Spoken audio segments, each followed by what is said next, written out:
Oi, oi, Savaloi, welcome to the new year. Right, Carp Angle is all about information, inspiration and entertainment. And today we're definitely going to tick those three off the list. I'm out filming with probably one of the most mental characters in the scene, an absolute inspiration. What do I mean by that? Well, this guy is getting on for 70 years old now. The last time I bumped into him, I went and had a drink with him in Ibiza for his 60th birthday. And here we are in the middle of winter and he's still out every week hardcore carp fishing. So if that's not inspiring to you, I don't know what is. Really looking forward to the next 24 hours. It's going to be great to catch up with the Don. We're going to get it on with the Don. And yeah, pick his brains about how he goes about his fishing. He's been having some really big fish the last year or so. But like I say, the fact that he's out there doing it in all kinds of weather is absolutely awesome. Even myself, I've been a bit of a lightweight recently. And then I spoke to Derek and he's like, oh, I'm out every week, 2 nights every week, you know, whatever the weather. So yeah, hats off to him. Right, it's about time he got the kettle on really. He's just popped round to shoot to the old services, and then hopefully he's going to make us a nice cup of tea and we'll chew the fat.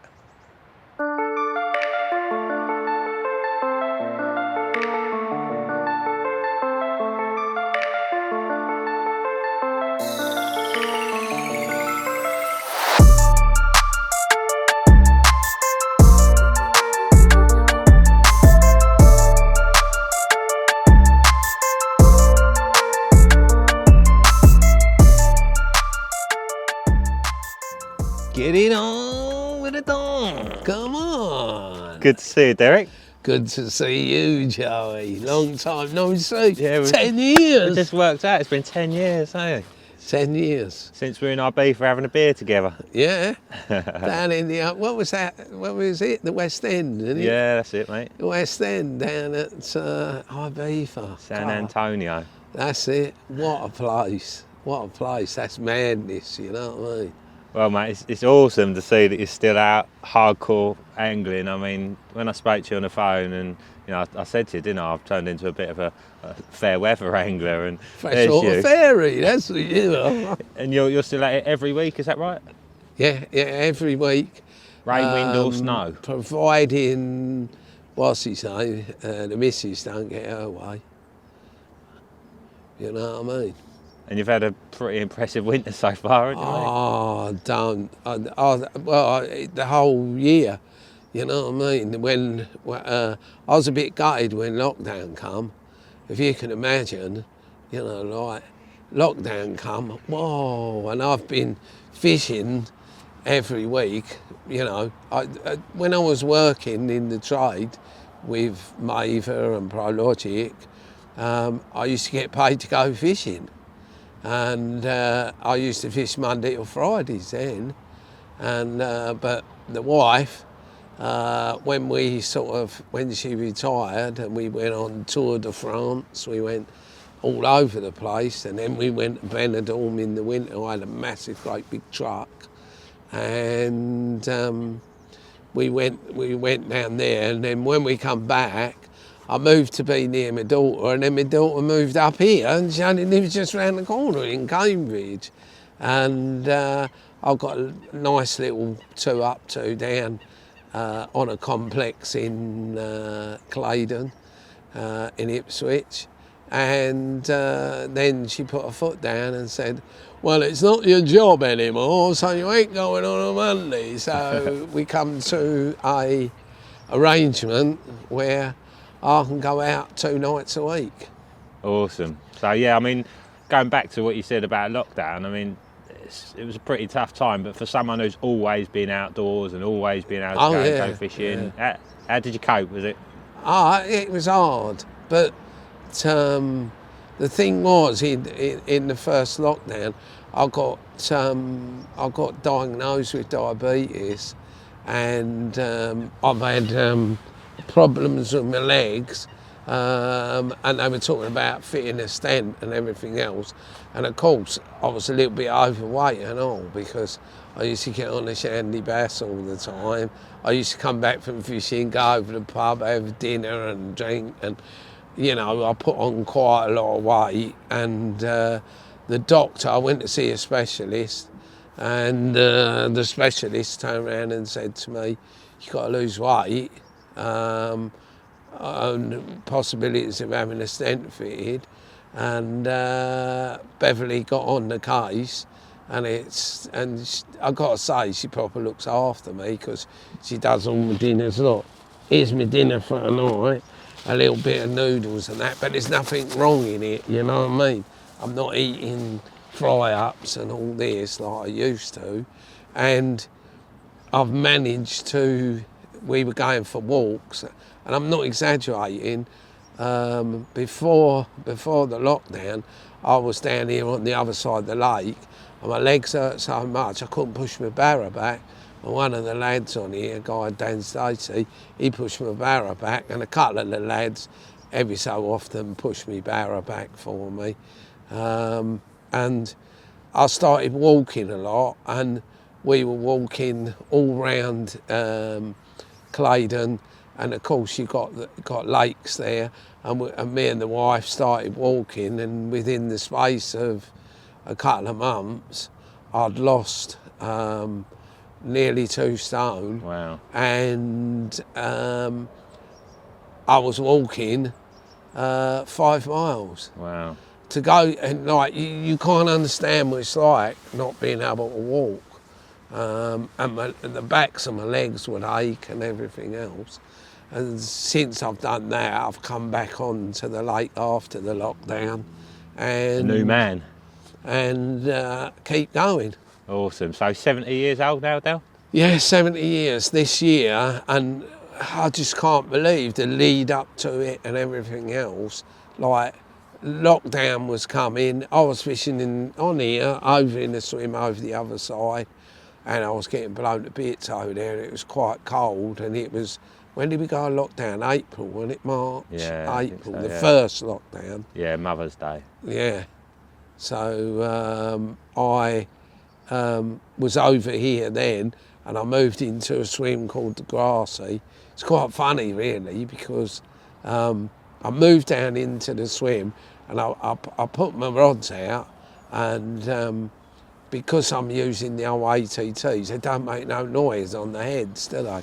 And the remote was in the bivvy, and I was looking for something out of my barrow, which was right next door to me, and I got out of the bivvy, and I walked over to the barrow, and then all of a sudden I heard the reel spinning, and on the right-hand rod, and the old rod was cranked round, and I couldn't believe it. I just, way, there I am, down on the rod, and I proper had a right old battle, and it was, I'd hooked a fish that hadn't been out for quite a while, and it topped up, it was my PB.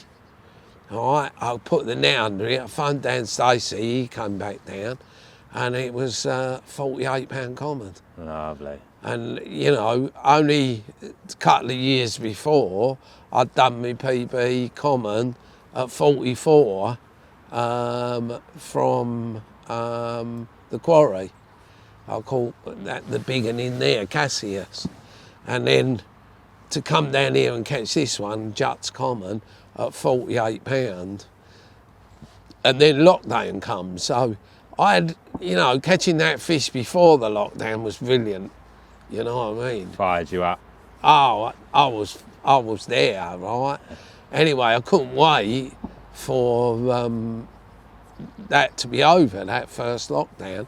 And what you can't believe is, I come back down, and obviously the swim I fished is a swim called the Grassy, and not a lot of people fished it.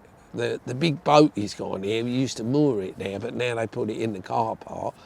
And of course, I got in there, and the first fish I catch when I come back, because we had the end of the lockdown and they were spawning on here, was the Juts Common again. No. Right, at £40.8, so it had done £7.5 in spawn,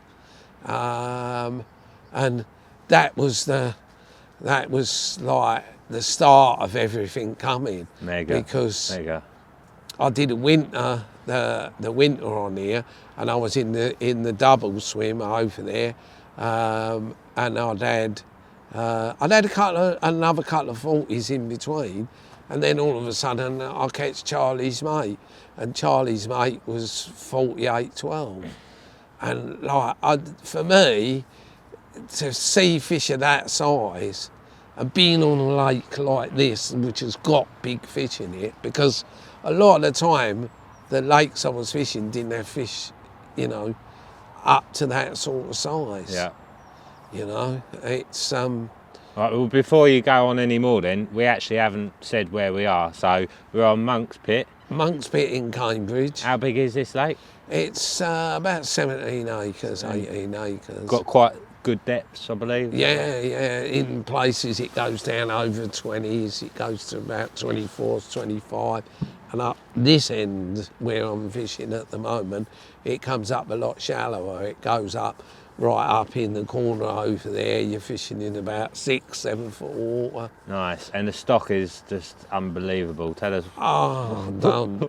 What sort of figures are we talking when we 30s, 40s, etc.? Well, let's just say the 30s. I think 30s, there's got to be 70, 80 30s in here. And you wouldn't believe it at the moment, because it's they're not feeding very well, right. Even though the lake record's just gone this morning by a guy, Rob, up in the corner.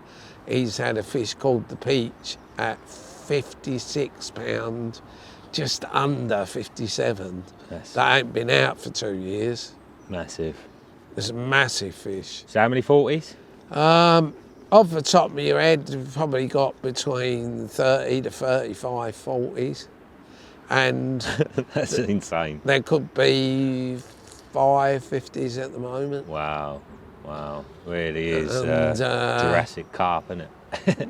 Well, people say to me, oh, why are you still on there? Well, let's get it right. I can get in my car in the morning. I get up at 2 o'clock in the morning, all right, and drive just over an hour to get here. So it's straight down the A14, turn off, I'm in the gate, and then I'm on. 4 o'clock you're allowed to be on. So I'll get on here, and I've been doing that all the way through the other winter and this winter. You know, it's... Well, there's a couple more captures that I want to pick your brains on, but for the meantime, let's have a little break and probably get that kettle on again, I reckon. Yeah, we'll have a break, have a Kit Kat. And then, yeah... have a Jaffa cake. I want to hear about how you've been catching these fish. All right. Awesome. No problemo.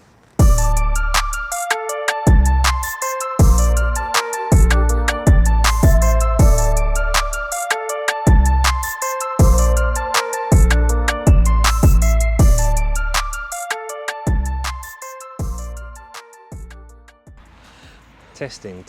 Testing. We have liftoff. Okay, mate, so I know that you've got tactics that you're super confident in because you've caught so many fish on them, so I'd like to hear what you're using and why. Right, I'm using a little Pink Panther, the old squiddly diddly wafter, right, from Mainline, with a little kicker on the back and the old slip ring there on the blowback, right? And what I do is I put, because I'm using a boat, I haven't got to cast it or anything, so we can make it nice and easy. Put that on there, lick it on there so that my old rig stays as it is, like so. Nice. Right. So that's all set up nice, so the rig's not gonna flap round when I drop it, and then just pull it through. There we go. And then I can clip that straight on. I fish the inline leads 4 ounce, 4.5 ounce inline leads, but fish them so they can drop off, because on this lake all your leads have to drop off. You know, it's how you roll, and that is a deep water bag from Castaway. That's handy, isn't it? Because I mean, I use solid bags a lot, and if you're fishing in anything more than 10 foot, you know, you get about 2 foot off the bottom, don't you? Suddenly the lead hits the deck really quickly. Yeah. You know it's broken up on the descent. Yeah, even in this weather, these are melting. You know, they do the stocking and everything else, and you know, sometimes I put a stocking on, but now, especially when I'm fishing out there, I'm fishing in areas where there's siltweed, and really I want this to bang down over the top of it and not be masked by the siltweed when they pick it up. And are you using the pellets at this time of year still? Yeah, still using the mainline pellets. They're the response pellets. These ones are the cell ones. And as I say, you got that. One of the nicest little bits, and I don't know if all the people out there in Carp land know, when I finish the bag off, I do it with a cable tie. So you've got a PVA cable tie?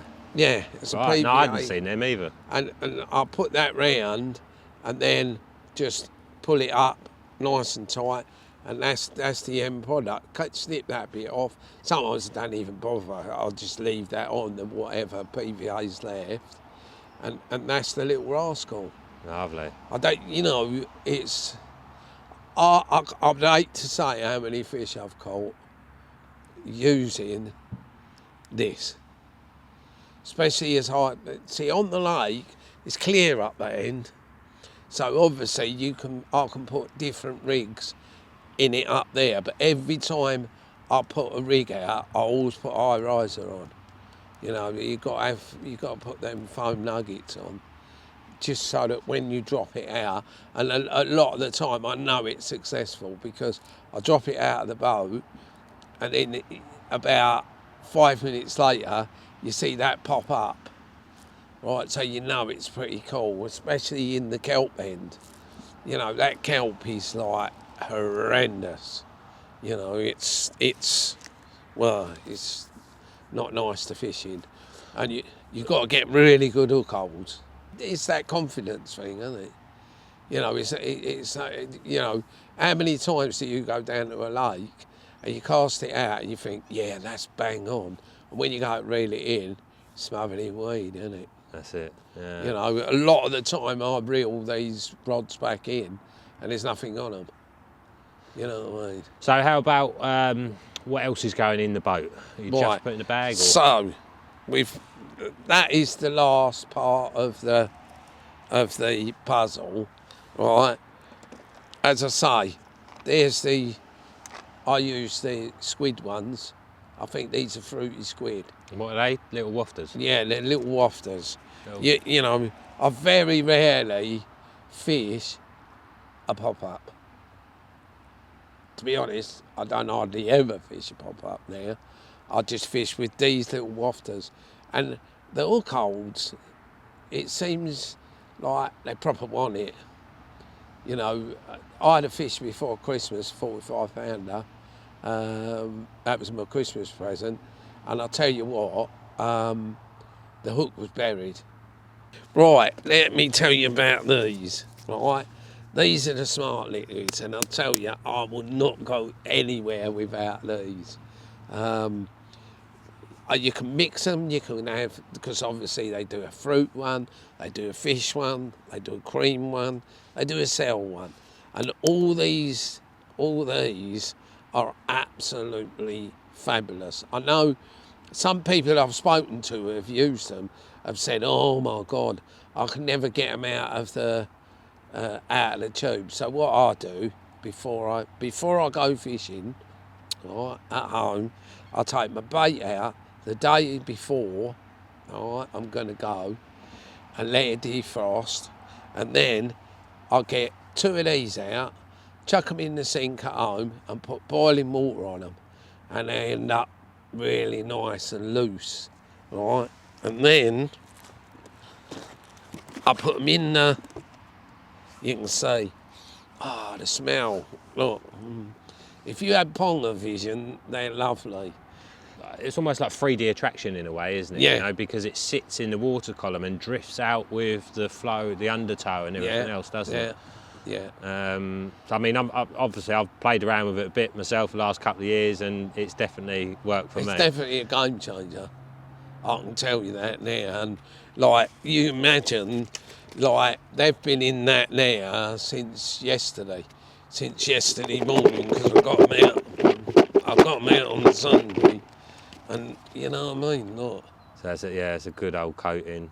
So small amounts of bait. You're just fishing for a bite. You're not. I probably in, because a lot of people do with a bait boat, don't they? They want to fill up. I never have. As I said to you earlier, you know, when I went down to Ictor's, I was going there for a month with the wife, and we was having a pucker holiday there and everything, and I'd take 40 kilo of boilies.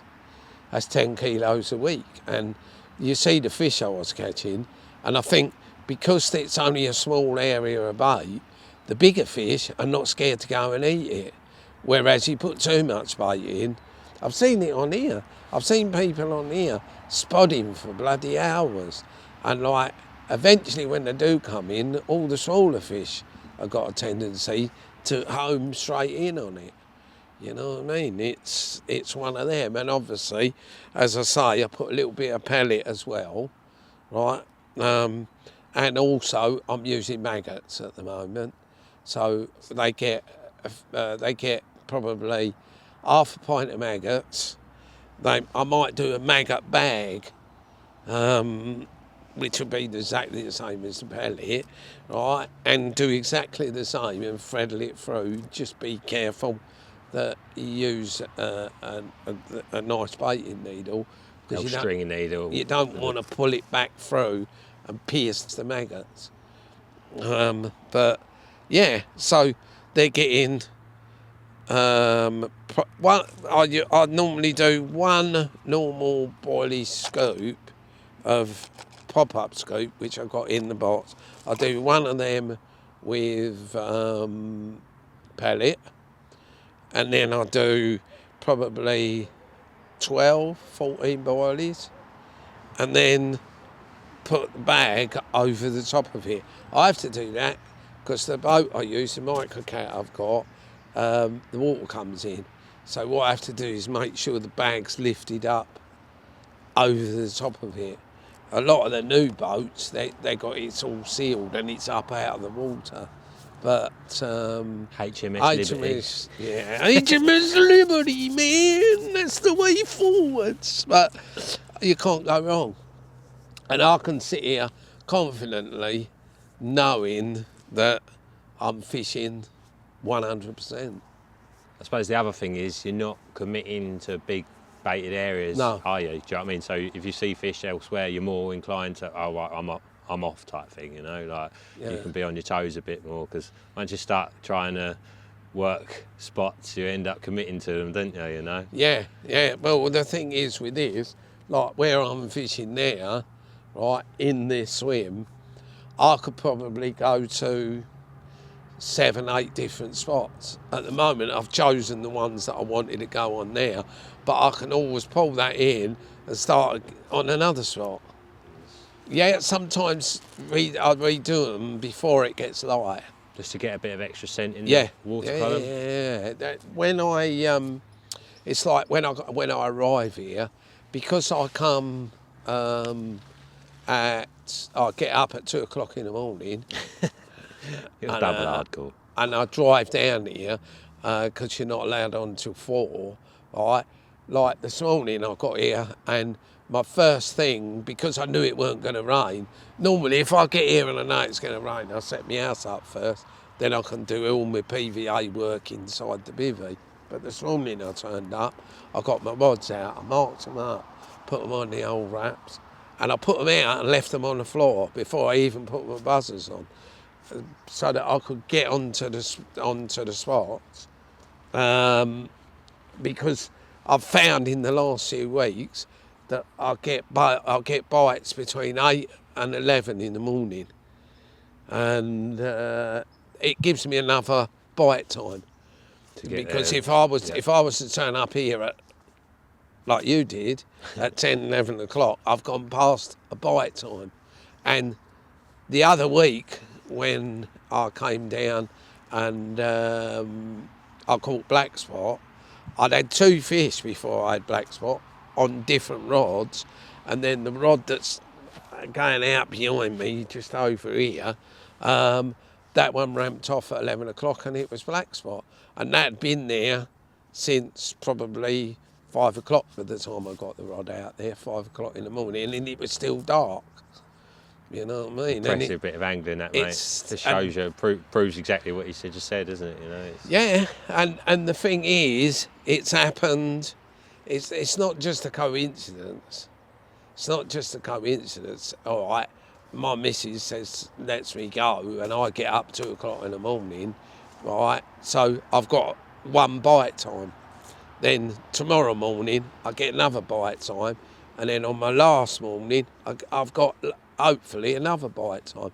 Last week, not last week, week before, when I was in this swim, all right, my rods were about that thick with the frost, and it was bitter. I'm not joking, it was freezing. And 8:30 in the morning, left-hand rods away, fish on. You know what I mean? And you'd think, oh, look at it. All the platform was frozen solid. But I'm all right. I get in there, get in my sleeping bag. Hot water bottle is a must. Big edge. Got the hot water bottle, especially me. I'll take pills for all sorts. I rattle when I get up and hit my rods, where I'll take so many pills. And one of the things that I do thins me blood. And because it thins me blood, my feet and my hands get cold. That's why I've always got gloves on. And I'm laying in there with the old hot water bottle in the bottom of the bed. You know the rules. There are no rules. Okay, well, tonight it's full moon, isn't it, Derek? Yeah, man. And it's the full moon again. And do you know what it is tonight? It's the wolf moon tonight. So you've had a couple of the last 3 recent moons, experiences. The last couple of moons, yeah. Back in November, on the full moon, I had black spot and a new PB for me. One of 4 PBs in the last 2 years was 54 pound 8 ounces. Wow. And to top it off, I thought I'll get back in December, and I got an early Christmas present because the full moon was the week before the Christmas. And I had another fish called the Demon at 45 pound 8. So yeah, rocking. You got to get on the full moon. And today, right, we're right on the full moon. Lad has just gone Rob. He's just the bloke that lake record with a 56 pound 8 ounce fish. Middle of January. Middle of January, man, that is some fish, isn't it? Gutted he didn't give us a shout, eh? Yeah. Mind you, he's a quite old lad. He don't like all the fuss, does he? All right, so if you could pick one fish for tonight then, what would it be? Well, he's just had that one, and that was one of the ones I wanted. That's the peach, right? There's possibly 2 I'd like to see. But the main one is a fish I photographed for somebody back in May, and that's a fish called Dolly, and that was 52 pound. First time that fish has been 50. And that is an exquisite fish. Catch that one, hasn't been out since May, that could be up there, that could be 54, 55, something like that. But, that'll do, mate. Oh yes, I wouldn't mind that. So we'll be paying the lake for Dolly tonight. Paying the lake for Dolly. Bring on the Dolly! Right, well, that sun's dropping, so I think I should probably go and get my bivvy and bed, get myself sorted before it gets dark. Yeah. and we'll go into the night. Yeah, we've got light, so if anything happens, I'll be lighting you up. And I've got a light over there and all. We can make it like daylight round here. Sweet. All right, mate. Well, best of luck for Dolly. Yeah, come on the Dolly. Get it on. Get it on with the Don. .com. Suck my steel, Dolly. Suck my steel. And give that wanger a bang. Come on, baby. Come on, baby. Come on, baby. Come on, baby. Come on, baby. You know the rules. There are no rules. Yeah, man. Rock it. Let's rock this house.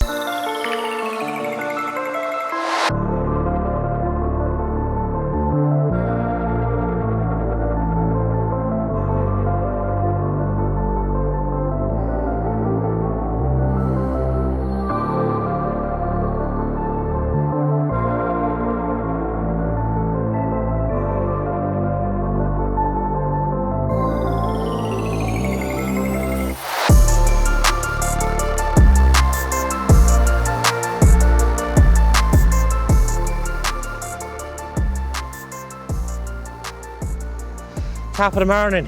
Top of the morning to you on a nice cold morning down at Monk's Spit. It's a bit taters. Yeah, a bit taters. You know, the old ball bag's gonna rattle. Well, there's a little bit of frost about in there, mate. Your rods are absolutely smothered. Yeah. Oh, don't. This bit of the lake's frozen to the side of us. Yeah, it's shallow in there. It's only like 3 foot, 4 foot deep in there. The main bulk is still all right. Sadly, nothing's come yet, but you're still hopeful? Yeah, man. We're coming up to the happy hour. All right, Del. We've chatted last night and we worked out that you've been fishing 53 years. Yeah, 53 years. So, what did you know, aside from, obviously you've had a role within the fishing industry for quite a few years, before that, what did you used to do? I was a carpet fitter. Yeah, I've been a carpet fitter, a furnaceman. I worked at Enfield Rolling Mills. Yeah, I was a furnaceman when I first got married. Somebody offered me the job at Enfield Rolling Mills, and that was that. So yeah, I was running a big furnace. But when I first left school, I learned from a master tradesman how to fit carpets, and sort of that stood me in good stead. And what happened? My time at Enfield Rolling Mills, trust me, it was good money but going from Southend to Enfield every day was quite a journey, and you know, it was good money, shift work. And when I was working there, I used to go to Billericay Lake Meadows because we did 2 to 10s and 6 to 2, and you know. So, and the amount of times I was due to go into work at 2 to 10, and I was getting a few nibbles down at the old Lake Meadows, and I didn't go to work. I phoned in sick. I didn't tell the wife that, but yeah, phoned in sick, and that was that. But you know, I fished a little bit round through the Lee Valley then as well. I did a bit of piking and stuff like that up there, because a couple of guys at work, they did a little bit of piking. But then, obviously, carpet fitting started to pay mega bucks then. So what happened, I started, I went back to carpet fitting. And I worked for a company in Southend called Lee Carpet Warehouse. Funny instance there, right? I met one of my heroes. What happened, I got a message, you got to go round to this house and fit a couple of carpets. Anyway, I went round there, 1:30 in the afternoon, knocked on the door of the house, and who walks to the door eating a bowl of cornflakes? Bobby Moore. Right? I was like, whoa. And at that time, right, mobile phones weren't like that. They was like that with a brick. Do you remember them? I don't think you do, you're not old enough. Not the original ones. Original ones, Nokias, weren't they? and they were like, had a big battery with them, and it was like taking a house telephone man with you. So obviously, I didn't have a mobile phone, and what he said to me was, I've got a little, what's his name, a little light study. I said, I'll tell you what, I've got a bit of carpet at home in the garage. When I get home, I'll sort it out, and then I make arrangements to come and see you. Anyway, my wife's sitting at home, right, and the phone rings, and he goes, it's Bobby Moore, and my missus thought that it was someone mucking about. And when I got home, she went, oh, Bobby Moore phoned. And I went, really? And I said, yeah, he wants that bit of carpet. And she went, I thought it was your mates mucking about. I said, no. And anyway, that was that. And then, I've had quite a colourful time through fishing. You know what I mean? When I was with Total Carp, we had, I met quite a few different people. I made arrangements for Jeff Cape's World's Strongest Man, for him to come along and have a little go on our sessions. Steve Davis, he was funny. He was so funny. I'd just come back from Canada when I met him, and he come into the shop at Brentwood Angling. And I'd just done a video out in Canada with Paul Lunt, Canadian Carpet. I said, here, I'll take that home, let the kids watch that. I said, it's not a horror movie or a porn movie. He went, oh, because he turned around and he said, if it's a porn movie, I'll watch it. And I went, no, I'll take that home. About 2 weeks went past, and he come back, right, and he went, I hate you. I said, why? What have I done now? He said, my kids haven't stopped talking about going to Canada now. He said, they want to go there like you did and fish on that, what do you call it, the Rolling Rock. I said, the Rolling Rock, yeah. And anyway, that was that. And then, obviously, carpet fitting, I knocked my knees out. In the end, I think I had something like 6 months, 3 months off. Because of my back, and then I became an estimator, and then that was with I can't remember, over in Buddy Basden, big departmental store I was working for, Alders. I was working for them, and then that was it. They come up to me and they said, oh, we've got to make you redundant because I was cutting back. So I didn't have a job, right? So I didn't know what to do. In my spare time, to earn a bit of dollar, I kept going over to Wallasey Marina and catching little baby garfish, because they spawn up the river in there. And overnight, when the weeds, on the ebb tide, when the weeds coming down, all these little garfish come along behind them and the bass goes, lovely. So, I started doing that, and I was catching 4 or 5 a night. And I was earning like 120 quid a night, going down there and doing what I love, going fishing. Anyway, Mick Toomer from Basildon, he had a contract at the Dartford Tunnel with, I can't remember who they were. It was a sports company, and what he'd done is he'd gone in with County Angling and Basildon Angling and put fishing tackle in the store as a franchise, and he said, would you like to go and manage it? Well, I said, yeah, I don't mind. So I went down there, Olympus, that was it, Olympus Outdoor World, and I went down there and started running that, and then after a little while, they moved the franchise out of there, and then I went to become the manager of County Angling, and obviously that's the link to the manor because Basildon and County Angling took it over, and my carp fishing come back to me, because for a while I was just sea fishing, and anyway, I took that up, and I was there for about 5-6 years, and then on to Brentwood Angling. Knew that they wanted me to be their manager, so Bill, what a lovely bloke he is, he said to me, will you come and work for us? I'll give you more money and everything else. So I went over to Brentwood Angling and, run that shop. And at the time, we took the mail order out of the window. That went right up while I was there because of my link with Total Carp.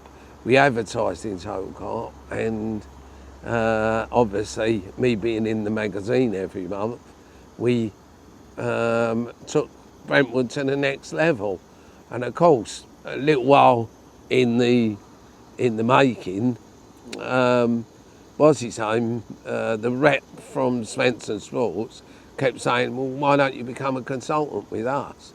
And I said, yeah. I said, I'll come and have a look. So I went down to a meeting with Magnus, who was in charge. He couldn't be with us on the first night. That was a good one. He wasn't with us. So the rep took me to the lap dancing club. Hey, you can imagine me. I was like a kid in a candy store.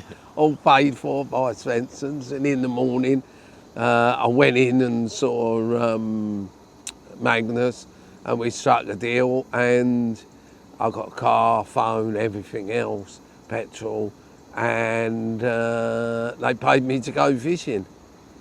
I couldn't believe it. Couldn't believe I'm getting paid to sit on the bank and go fishing.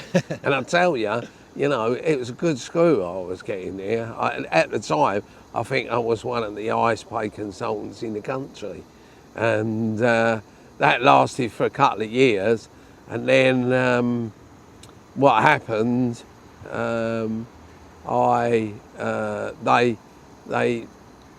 they put too much into the company at the time, right, and run up mega bills. And so I'd got Ian Russell a job there because he was doing the pop-ups for Heathrow.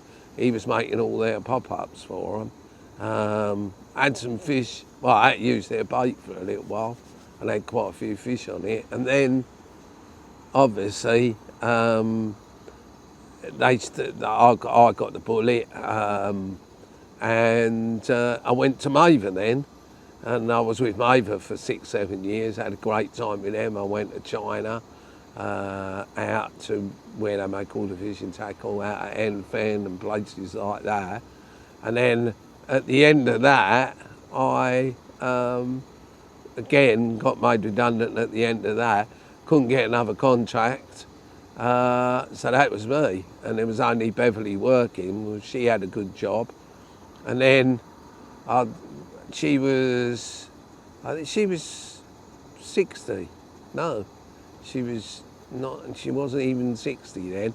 And I said to her, right, I said, shall we rent the house off and then we'll go on a tour de France.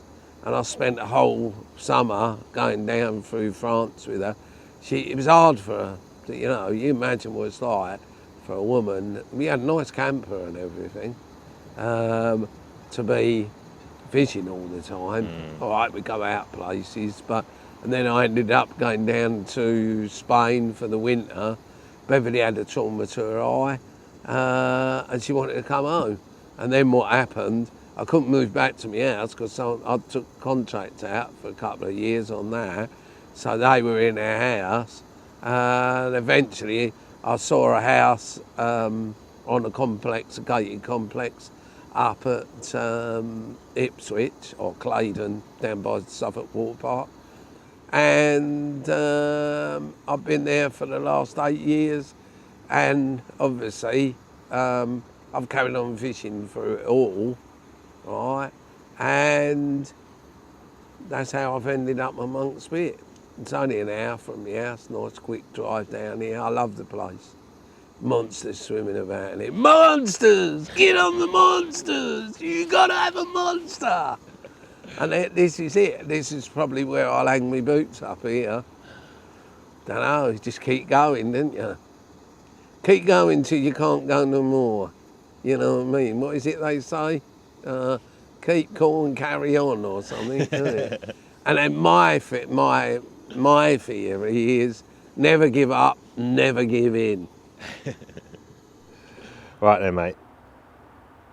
First time I met you was at Cleverley, and you were on the far bank. You got up at 9 o'clock in the morning, smashed your tunes on, and a fish jumped out about 10 yards out. Yeah, man. And then a few years after that, I was at Sandhurst, and you come past me. All my kit was packed up. I was ready to go, but my rods were still out. And you pulled up, whacked your tunes up, and I turned around and said, "Turn that shit off." You went, "What? They love it." And with that, my rod's gone, and off you went. But I've heard that, you know, this is something that's happened many times. Many times. So what do you think then? Do you think them fish are actually attracted to the vibrations of the music? I reckon there's something in it. If you look at Richard Walker, right, he used to like his radio. I don't think it's in the same vein, but he said the Carp liked music, that's why he put his radio on. I think he was listening to, what's his name, Worldwide Services or something like that, because I don't think there was a banging station Shipping then. forecast. Yeah, what is the shipping forecast? Well, inside Dogger and Thames, expect, yeah.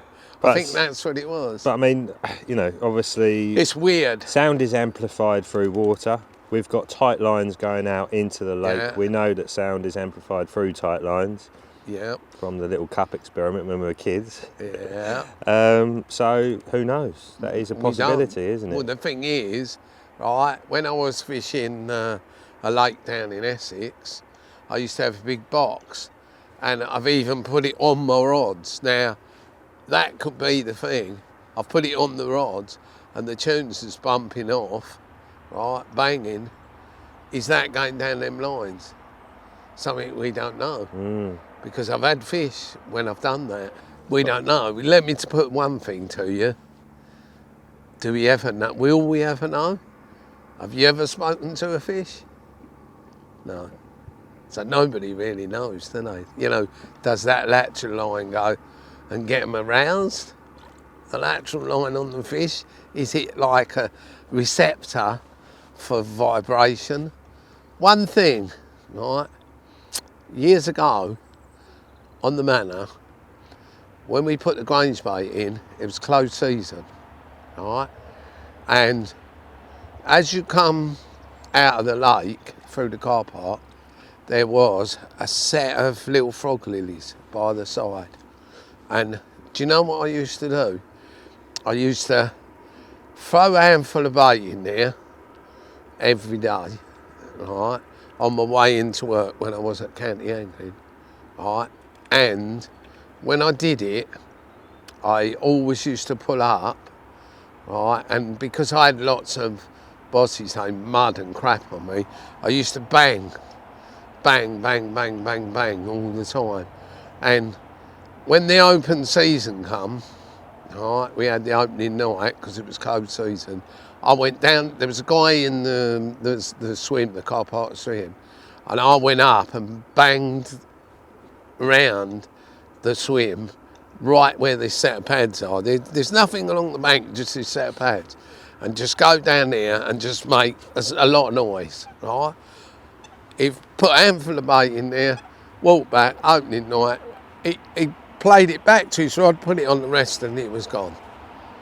Now, is that sound? Is it to do with sound, me banging around on the bank? And the relation of the bait Yeah. going in. Yeah. Yeah, because you can do it with pond fish, can't you? You know, But, ring a bell. yeah, well, that's what I was going to say.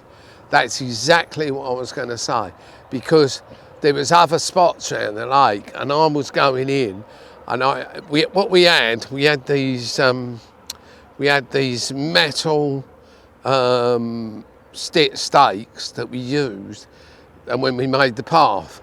And what I used to do when I used to go round by the by the swim just round from the point was put it in and go bang, bang, bang, bang, bang, bang, bang on the metal stick, pull the stick out and feed them, and then go back. And look at him. He's an animal. He knows. He comes to me and I feed him. The others in here, they don't like him, so they shush it away. And he never goes through my lines. Probably will tonight. But look, he knows. He'd love a bit of dinner, he would. Oh, yeah, he talks to me. Yeah. Look at this. No. Yeah. Anyway, Del, Look at this. Still chilly, isn't it? Right, how we doing? Right, the little and large show. Right, this is the little and large show, and it's goodbye from me, and it's goodbye from him. Right. Oh, honestly, mate, thank you very much. Thank you. You're cold, Joe. No, it's cold. Cold hands, and yeah, bad circulation. Yeah. That's why I'm not staying another night. Oh, right, all right then. You old coward, you. No, that wasn't the plan anyway, No, was it? I First know. of all, I thought I'd pop up for a day, and then I thought, no, it'd be nice to, you know, chew the fat, a bit of company, and hopefully you might have got one, but you haven't yet. But the temperature's changed, isn't it? So, well, the atmosphere's changed. It's Yeah, it looks better now. A bit cloudier. The air feels a bit different, doesn't it? I don't think tonight we're going to end up with that thick fog with a bit of luck. I think you're in And the freezing. in for Dolly, maybe. Oh, give me Dolly. I want Dolly! Hello, Dolly. Why, hello, Dolly. I want to be holding it, and I'm going to be singing that when I catch it. Oh, you need your own show, don't Right, you? On here we TV, go. ITV. ITV, my TV, your TV. Right, are you saying I'm a transvestite? Oh, yeah, it should be a TV. A transvestite.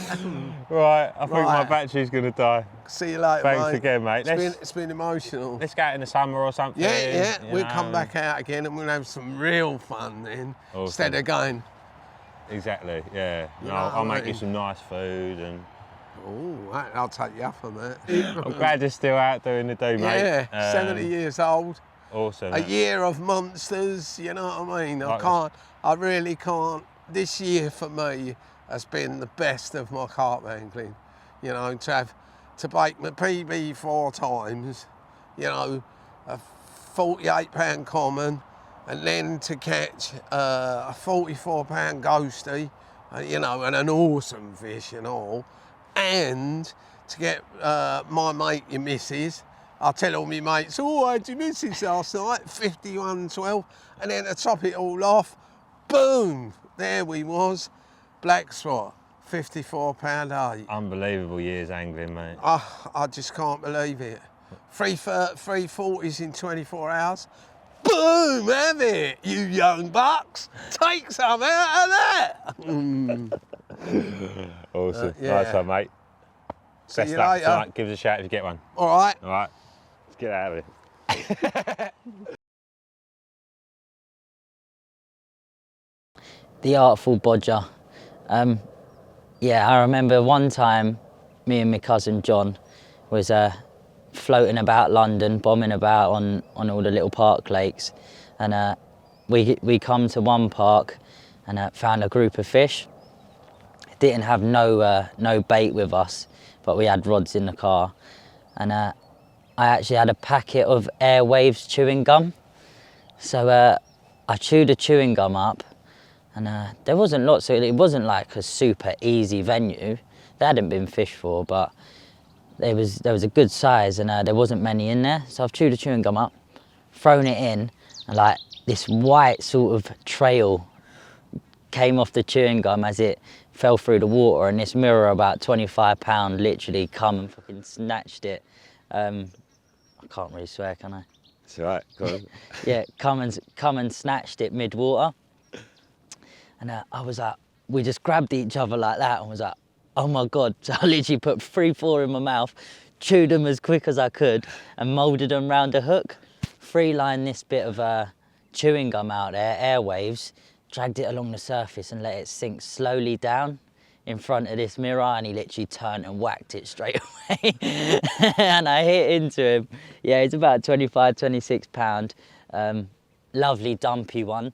And yeah, caught him on the Airwaves, so that was a definite Artful Bodger job that day. But What flavour, and have you tried it since? I think it was some kind of minty, spearmint, peppermint. But I haven't tried it since, no, because I've always got a bit of bread. But yeah, it done the job that day, that's for sure. Get on the airwaves. Wallop.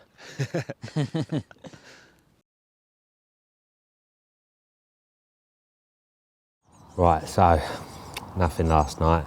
Woke up this morning, set my alarm for 4:15, got up, sat there for 3 hours watching, I think about 7 o'clock. I did have 2 little liners actually, one on either of the 2 rods out in open water, but I just didn't see any signs of anything out there. So yeah, I had a little power nap and then got up, gave it till about midday with my rods out, just in case, but I just wasn't getting the feelings. But I spoke to a few people and they've said, oh, they don't really show much on here. But I don't know, you know, you get a feeling when they're in the zone, don't you? So, and I didn't have that feeling. So I thought, right, let's go for a good old look about. Had a good mooch around the back bank. Spoke to a couple of other anglers who've been around there for the last couple of days, haven't seen anything. And then the last swim that I hadn't really had a good look in was the near end of the lake as you come in. And I hadn't actually been up here before, just purely because there was always someone in it. And I'm not one of these people who likes walking into people's swims. You know, all right, mate, how's it going? What you had? When you're leaving? How many wraps you're fishing? But yeah, it's a lovely swim, really nice. Got a couple of bays either side of this little point that I'm on. Massive weed bed out there, with a big opening in the middle of it. And most importantly, a tree that you can climb and get a good view in. And it was that tree that I sat up for about half hour earlier and saw 3 fish milling about, separate ones, and the viewing conditions weren't that great either, so if there was 3 that I could see, bound to be more. I mean, that big old weed bed out there, that's just screams carp. It's probably the biggest one in the lake, so it's a good chance that, you know, that's why they're down here. So I've set 2 up out from this swim, 1 on a washing line over to the back bank. Lovely firm spot. There's all sort of silt and a bit of weed around it, but yeah, crack, like lovely jubbly. Solid bag on that and a little bit of mix. This one, again, I struggled to find a spot out here. There's a lot of weed around this area, but out there's a beautiful little spot, probably about 3 foot by 3 foot, proper like crack, lovely, jubbly. So yeah, I'm well happy with that one. And the third one at the moment, just literally just flicked it out there about 20 minutes ago because I saw a fish roll. So yeah, considering they don't show in here, I've seen 3 shows today, actual shows, and a few last week, and I've not had to spend that much time looking. Anyway, we'll see if that's paid off for me today. Fingers crossed. Come on, the carp.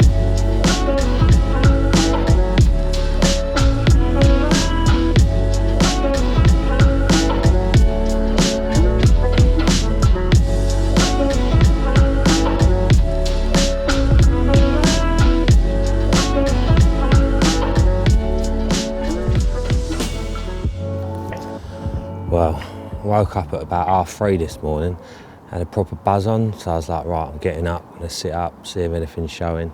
And I sat up all morning. Did I see one? Yeah, one showed in the weed at one point, and there was a little bubbler on the rod in the channel, and I had a little liner, and I thought, oi. Then that quietened off. I thought, oh, maybe the line lay's bad, and the fish is spooked off of it. And anyway, I sat here just praying for a bite really, and then the rod that was clipped up on the far margin, massive drop back, run straight to it, wound down, connected with a fish, big old powerful old lunges, and it just got round this weed bed and sort of got itself in there. And anyway, it was solid, so I kind of put the rod down, and then it was pulling off the clutch. I picked it up again, it's still solid, put it down. 5 minutes later it pulled off again. It was solid again, put it down. And anyway, so I messaged Luke about the boat, and he said, I kind of need a bailiff down there really.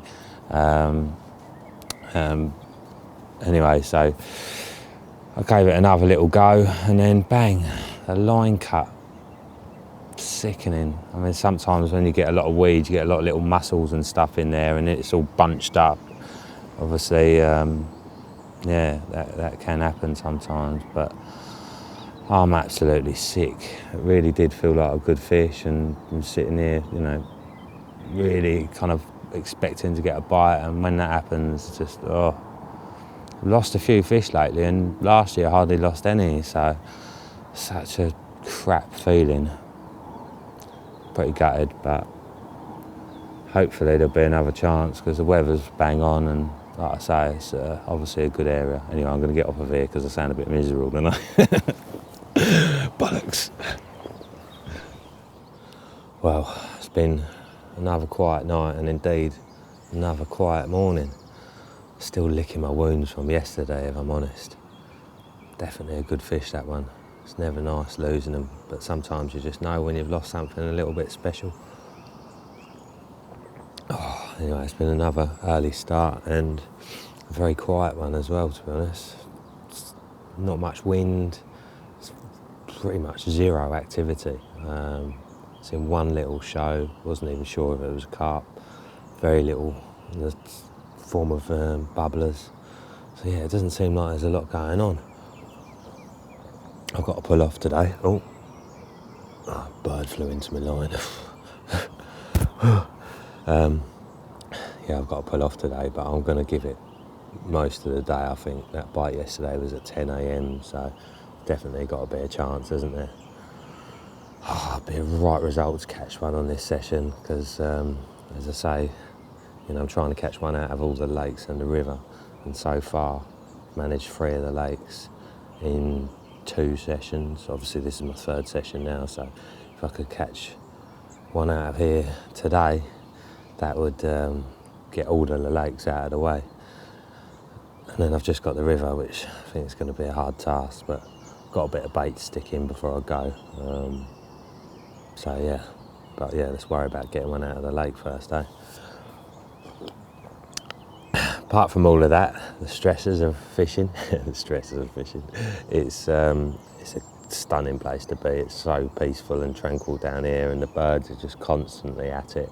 So yeah, lovely place to be. I'll tell you what though, Nick Elliott once said, hardcore carp fishing ravages you, and he's right. State of me. Skin's bad, not enough sleep, not enough water, not eating well.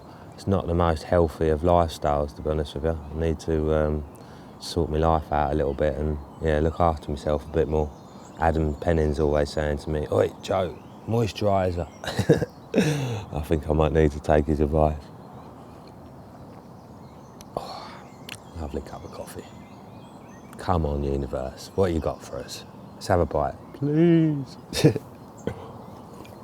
Pathetic.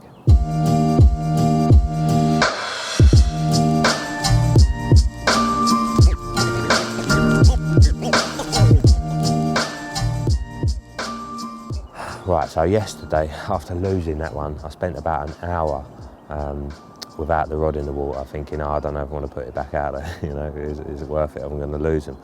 And then I was looking at the weed bed and I thought, do you know what, it doesn't look like it's grown up off the bottom, it just looks like it's drifted in and sort of joined forces with other bits that have drifted in.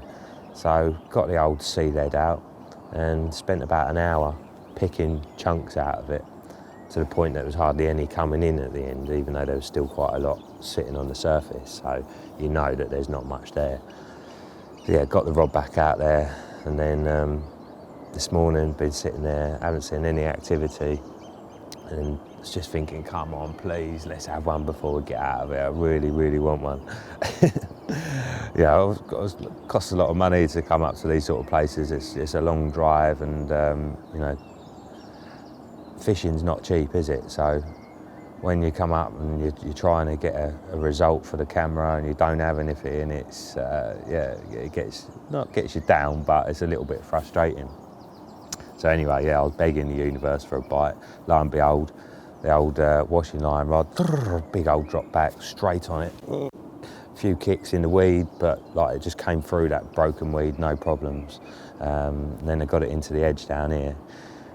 and there's a bit of weed around here from where I pulled in yesterday, and basically it shot under that and into these reeds and then up the margins, and the line's going right under a raft of weed through the reeds, you know. I was like, oh no, I'm never going to land this. So anyway, I managed to kind of get the line after the raft and hand lining this fish down the margins. It's trying to get under this bush, and I'm just thinking this is never going to go in the net. Anyway, got it sort of a bit closer, still a bit of weed and reeds to deal with, and then I couldn't get the net in. So anyway, the fish is powering off that way, and I'm obviously trying to pull it back with my hands, so I've just got the net and stuck it the other side of it and let the fish power into the net, and we got it in. So yeah, buzzed up to the max. He's not a big one, he's like probably about 17, 18 pound, but a lovely carp and a massive result. It's only, what's it now, about 8:30 in the morning, the rod's back out. If I don't catch another one, I don't really care, but I'm going to give it most of the day anyway. So anyway, let's get him out and have a look at him.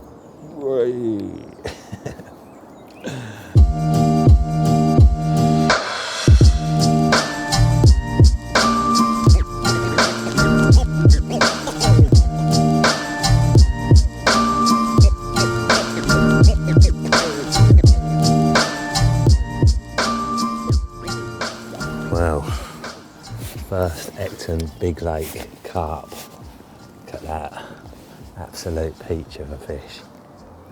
One of the stockies, obviously. It's probably getting on for £20, but like I say, weight was not important. Just a massive result to get my first one out of here, as it always is on any new lake. But this one can be particularly tricky at times, I believe. So yeah, right result, get one on my third night. Excellent. Right, we're going to get a couple of snaps of you, mate, and we'll get you back so you can enjoy the rest of your day. No doubt sitting in the weed, chilling. Jam on. Look at that lovely creature. Back you go, mate.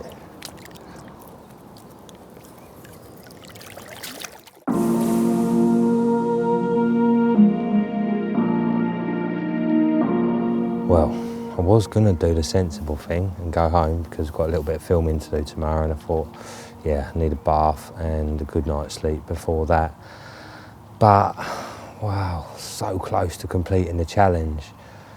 Yeah, I've got to stay on here for the night, haven't I? So I've moved on to the river, same spot that I fished last week. Baited up a couple of days ago as well. But tonight I was fishing over about 15 boilies and then 3 hook baits that are out there. The idea being, you know, if I put a lot of bait in, that's going to attract the chub and the bream, and they're going to be having a party, you know, whereas hopefully where I've already put the bait in, fish have been visiting the area, and you know, it's only going to take a single hook bait, and obviously that hopefully will get a bite quicker as well. So the good news is I spoke to that guy who'd seen a mid-double, and he caught an 11-pound mirror from here recently, a week ago in fact, on double maggot. Now obviously I've gone a little bit cruder than a double maggot because I don't want to be up all night catching bream and chub, so I've got sort of double 18mm hook baits on. So we'll see how we go with that. Fingers crossed, Jammy Joe can pull this out of the bag. I've got nice tight clutches on, so if there's line coming off that clutch, we know it's a carp. Come on, the old neen common. Common? What about a mirror? Anything, carp.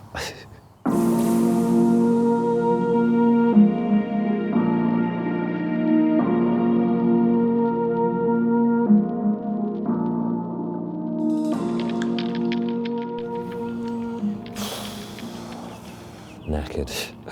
I only had a couple of chub, but they were just grabbing the hook bait all night long. I'd say every 20 minutes I was getting so yeah, I didn't get very good sleep at all, and I wish I would have gone home and had a bath, but there you go, never try, never know. I think this is going to be a tricky one, this river. I'm going to bait the swim again before I leave, but I've got a feeling that it's going to be more about stalking. I think I'm just going to have to keep wandering up and down the river trying to find them. Maybe floaters would be a good one on a hot day. But as I say, I'm going to put some more bait in before I leave anyway, and hopefully, you know, they'll be visiting this area looking for it eventually. But for now, I've got to shoot off. I've got to stop at a garage, freshen myself up, and then got a little bit of filming to do down in Hertfordshire. So got an hour and a half drive plus the track, so about 2 hours. It's a long old track here. Well worth it though. Right, let's get these rods in, get on the road. I feel like I failed here, but at least I caught one from the other lake, eh?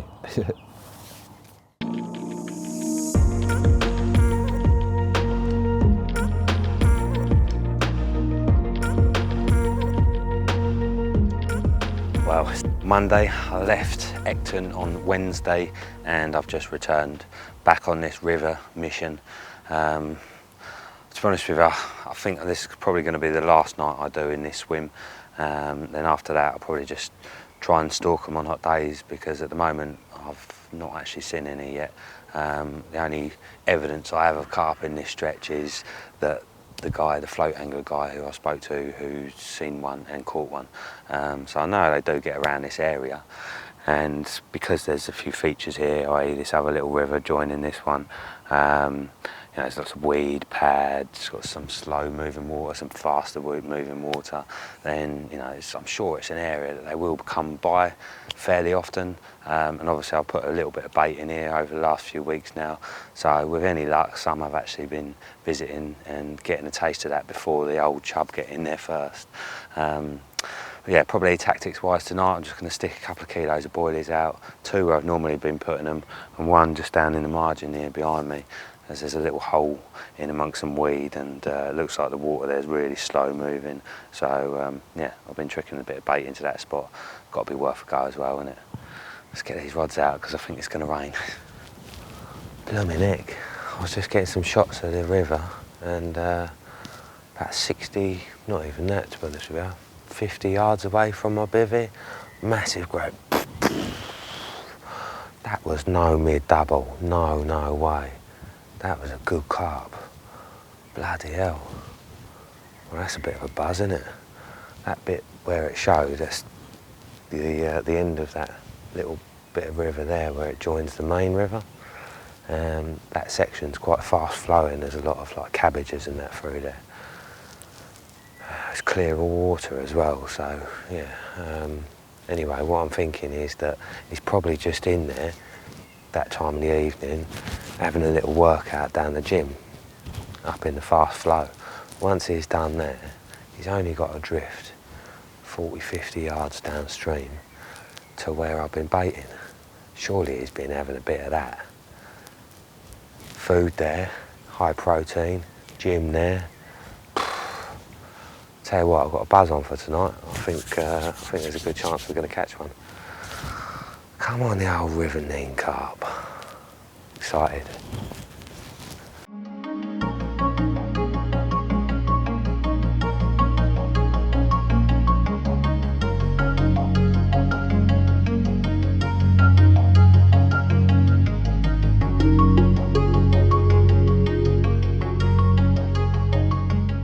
Well, unfortunately, last night was a bit of a washout on the river. Absolutely peed it down, raining cats and dogs. Yeah, what did I have? I had a few small chub, and then about 3 o'clock in the morning I had a slow bite, picked up into it, and it just was like going off downriver really slowly and really. I thought I'd hooked a boat, to be honest with you. I couldn't see a boat down there. Anyway, like I gave it so much stick, and in the end it did actually eventually start coming back, and I got this ridiculously big ball of weed back. It was just like a blob of horribleness, and it ended up like I couldn't even get my rig out of it. I ended up having to pull for a break, and then that big blob, which is about the size of a car, just ended up drifting around in front of my swim, where there was a little funny bit of turbulence, you know. It's just circuit. Oh, fish has just showed. Yeah, circulating. Anyway, so this morning I packed up straight away, moved onto the main lake on the end of the wind, and I found some fish down there. I baited up a couple of spots the day before, yesterday should I say, and there was a bit of activity on those spots, so dropped in there for a good few hours, no bites, but afterwards spent a little bit of time clearing the spots out a bit, raked them out just a little bit just to make sure that they were clear, because there was a bit of low-lying weed about, and then baited them again. And then I come over to Jigsaw, and I've just literally put one out because this is the little hole where I caught from before, and as soon as I walked into it I saw a fish, so I thought, right, that's good enough for me. Dropped a little bag in, and yeah, as I say, one's just rolled or boshed out not far out since I've been sitting here talking to the camera, so fingers crossed there's a good chance of a bite. Ooh, buzz is on even.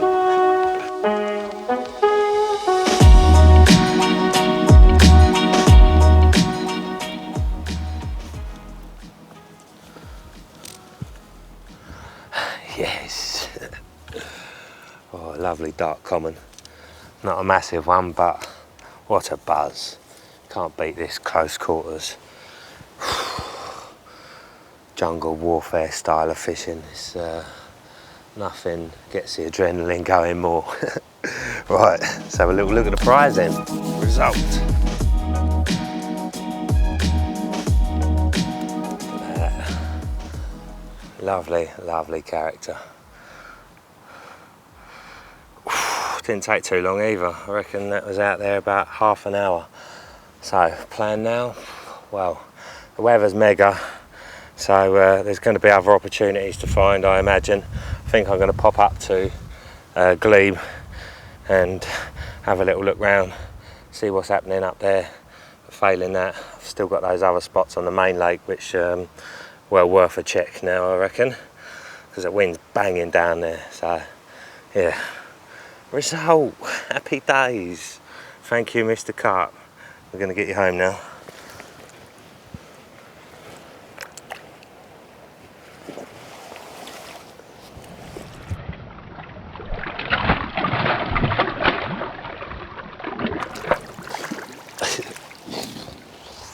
Go on, son. Well, gave it an hour or so looking around Glebe. I was up a very precarious ladder for quite a while looking, but no signs to go on whatsoever.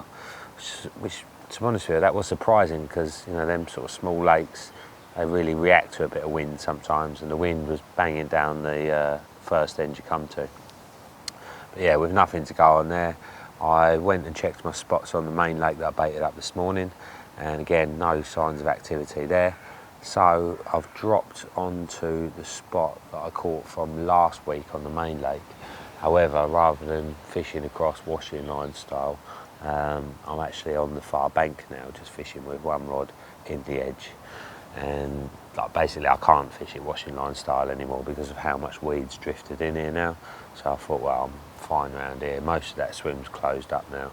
If anyone does turn up and want to go in there, I'll let them know I'm here.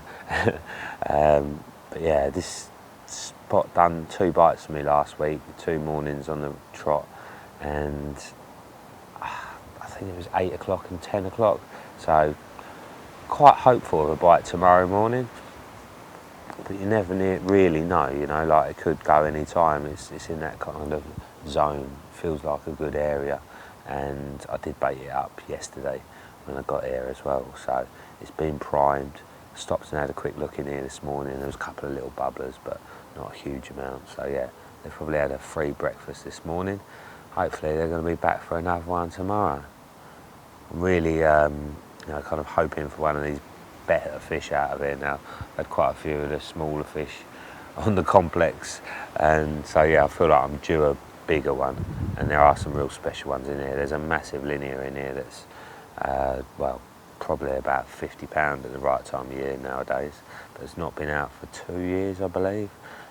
Mega carp, and like I said before, you know, quite a few other 40s in here as well, so fingers crossed one of them. Even 30 would be absolutely amazing. Some mega ones in here, like lovely commons and that, so yeah, plenty to go at. Come on, the carp, let's be having ya. Let's sitting back and being quiet here. Got to get my bivvy up in a little bit. But yeah, it's quite a cool little spot, to be honest. I like it. Well,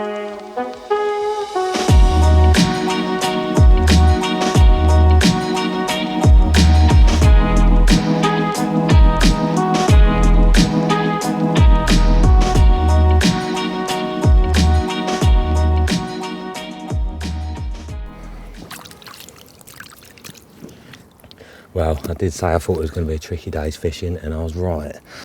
I was all over the show today. Just baiting spots on the main lake, on Jigsaw, on the river. Struggling to find any fish though. In the end, I settled for a couple of spots that I baited up last week. Raked them out and baited them every day for 3 or 4 days. And yeah, I've had a result. Look at that. Lovely dark one. It's just getting dark, so the light's not the best, but it's a pristine condition, and I'm well happy with that. It just goes to show, you know, put that bit of effort in and it makes all the difference. Happy days. Well, I won't lie to you, it has been a tough week's fishing. Last time I saw you, what have I done since then? Done another 2 nights on the main lake. For niche. Fished the car park end purely because there's quite a lot of fish sitting in that weed all the time, and that was the closest I could get to as many fish as I could find really. But that spot I'd been baiting up the far end, I think that's where I should have been, because by all accounts there was a few fish up there last night, so made the wrong choice. So yeah, anyway, I was just about to leave and I thought, well, I'll bait up that spot on the river again before I do.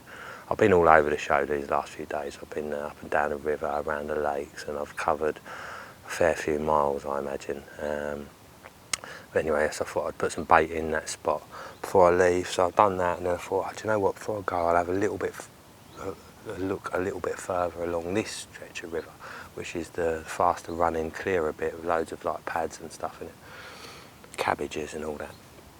So I'm sort of dipping in and out of spots, and in the end, I thought to myself, do you know what? I need to like just stop and wait here for a while. So I found an area that looks quite tasty. I'd seen 2 or 3 big chub and a couple of bream go past. So I thought, right, let's just stand here. I stood there for 15 minutes. Thought you've got a good chance, you know, if there's one about, you're going to see it. And then, like, literally 15, 20 minutes later, bang, mirror come through, probably about 14 pounds, really dark one. And that was it. I was off, sending up dust as I shot back to the car, and now I'm here, got my kit. So let's get this rod out. I'm just going to put one single out there. Seems like a sort of zone they're going to be coming through, so hopefully that one single look bait grab their attention. And yeah, we'll catch him, but it's got to be worth a couple of hours, isn't it? Oh, excited now. Thought I was going to leave on a low, but hopefully we can pull this one off. Come on, River Carp.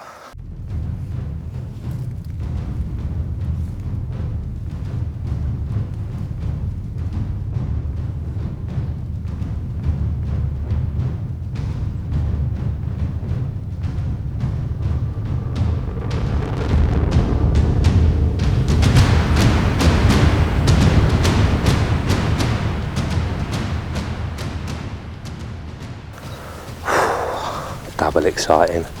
As I was going to drop that rig in, there's another fish came through, probably up a double. Pretty sure it was a common, but it was so jet black it was hard to see. Had a little bit of a tatty tail. Proper exciting this is.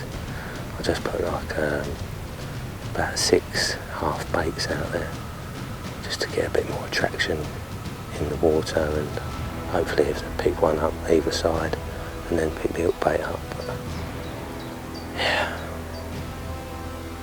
looks good.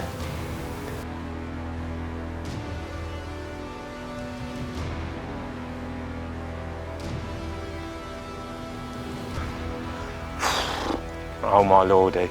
Well, I was just setting the camera up because I'd seen a fish come about 2 inches from the bait and swim away, and I was like, oh, maybe a yellow pop-up ain't the one, maybe I need to put a bottom bait out. And I was just about to do a little bit of talking about that. Rod's ripped off. Epic scrap. Oh, you know.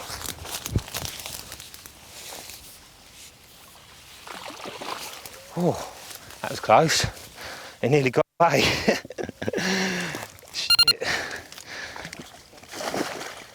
would have been devastation to the nation. Epic battle. See, it was this nice dark common, the one that I was talking about, with a sort of like a little bit of a tatty tail. And I was, please go in the net, and he's torn off downriver. Absolute animal. I don't even know what was round the corner. I just kept the tip down, pumping it back, got him up, got the net downstream of him. He's in. We've got our mean carp, and we've completed the challenge. 4 sessions. I am absolutely buzzing my tits off. Don't even care that I look in an absolute state. Stig of the dump, who cares? Right, let's get myself sorted out. Buzz. Cool, yeah, it's a little bit bigger than I thought actually. I reckon he's probably getting on for 18 pounds. It's definitely the one I was watching. It's well hooked as well.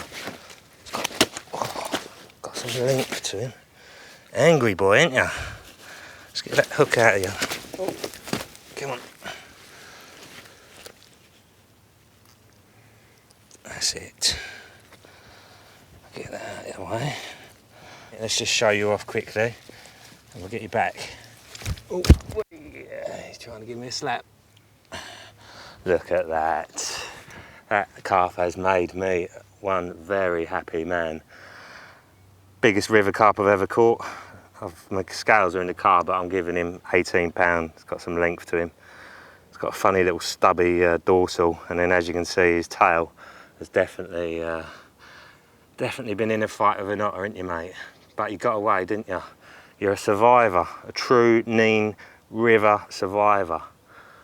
Absolutely over the moon. And that completes the challenge. When Luke invited me up here, he said that the challenge was to catch one from each of the lakes and one from the river, and it had never been done in the season, so I thought, I like a challenge, I'll give that a go. Oh! And that's it, 4 sessions, 15 nights, job done. Wicked. Right, I'm going to attempt to get a couple of snaps of this old boy, and then we'll get him back, and then I'm going to get on my way back to Colchester for a nice bath, because I stink. Happy blooming days. Actually, I know he's a common, but let's have a look at his other side anyway. Tell you what, I reckon he's very close to 20 pounds. Ain't you, mate? Awesome, awesome creature. As I said, that come on a little single yellow pop-up. Oh. And I just put a few little baits out there as well. And he was obviously feeding on them because I'd seen a bit of bubbles coming up beforehand. Right, let's get you back, old chap.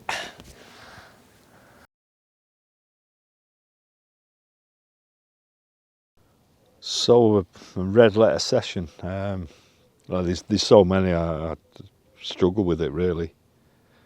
You know, we've all had them sort of special times where you think, did that really just happen?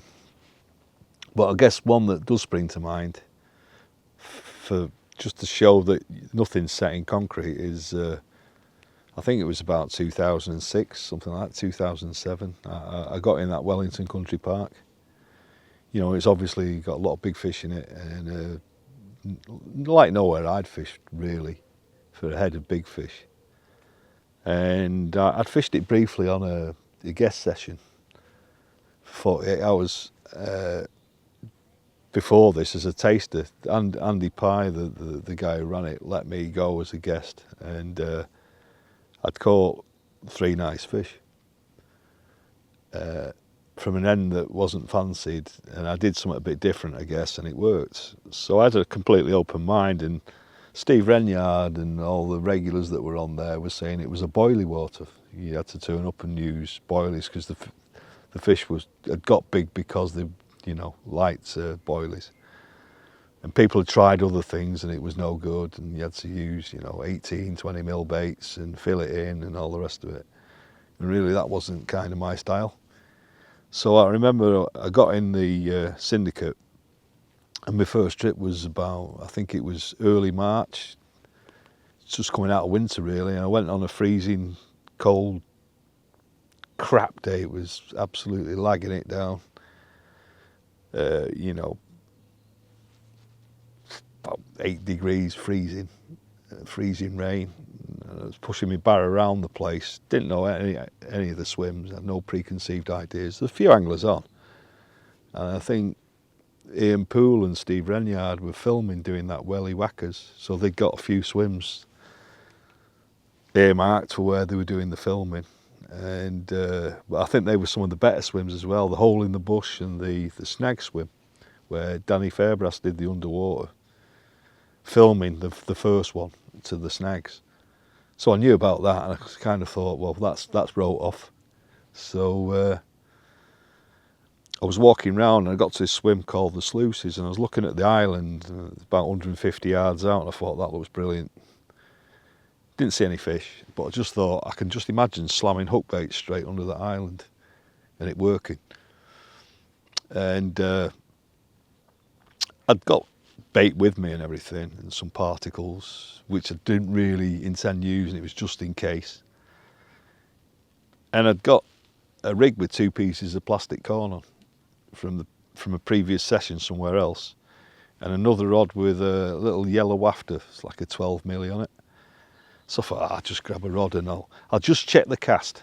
So I put a 5-ounce lead on. You couldn't use shock leaders on there, so I used GR60, I think it was, and that was at 18 pounds straight through. I'm quite heavy-handed, so I needed some fairly serious mainline, because I tend to crack off unless I've got a shock leader on, so you couldn't use them, which pissed me off. So I thought, I hope I don't get a crack off, so I leathered it. I shouldn't have worried, because it breaks at about 28 pound, that stuff. It was like tow rope.